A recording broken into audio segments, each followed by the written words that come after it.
കൊടും ചൂടിൽ ഭക്ഷണം പോലും ലഭിക്കാതെ കഴിഞ്ഞിരുന്ന ഇയാൾക്ക് കഴിഞ്ഞ ദിവസം രാത്രിയിൽ പെട്ടെന്ന് ശാരീരിക അസ്വസ്ഥത അനുഭവപ്പെടുകയായിരുന്നു. ഉടൻ തന്നെ കൂടെയുള്ളവർ വിവരമറിയിച്ചതനുസരിച്ച് റെഡ് ക്രസന്റ് എത്തുമ്പോഴേക്കും മരണം സംഭവിച്ചു.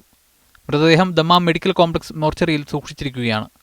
ദിവസങ്ങളായി തെരുവിൽ കഴിയുന്ന തൊഴിലാളികളെ സുമിത് പാലിന്റെ മരണം രോഷാകുലരാക്കി. സാമൂഹ്യ പ്രവർത്തകരുടെ ഇടപെടലാണ് ഇവരെ അടക്കി നിർത്താൻ സഹായിച്ചത്.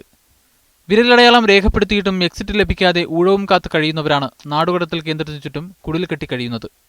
വിവിധ രാജ്യക്കാരായ ഇവർക്ക് പ്രാഥമിക സൗകര്യങ്ങൾ നിർവഹിക്കാൻ പോലും സൗകര്യങ്ങളില്ല. കൊടുംചൂടിൽ ഒരു കുപ്പി വെള്ളം വാങ്ങാൻ പോലും കഴിയുന്നില്ല.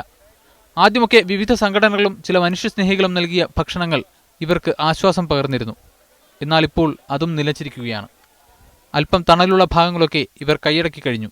എംബസിയുടെയോ സംഘടനകളുടെയോ അടിയന്തര കൂട്ടായ്മകളിൽ ഇവർക്ക് താമസിക്കാൻ ടെന്റുകളും ഭക്ഷണവും മരുന്നും ഒരുക്കിയില്ലെങ്കിൽ വരും ദിവസങ്ങളിൽ ഇതിനേക്കാൾ വലിയ ദുരന്തം നേരിടേണ്ടി വന്നേക്കാം എന്നാണ് വിലയിരുത്തൽ. Media 1 Jeddah.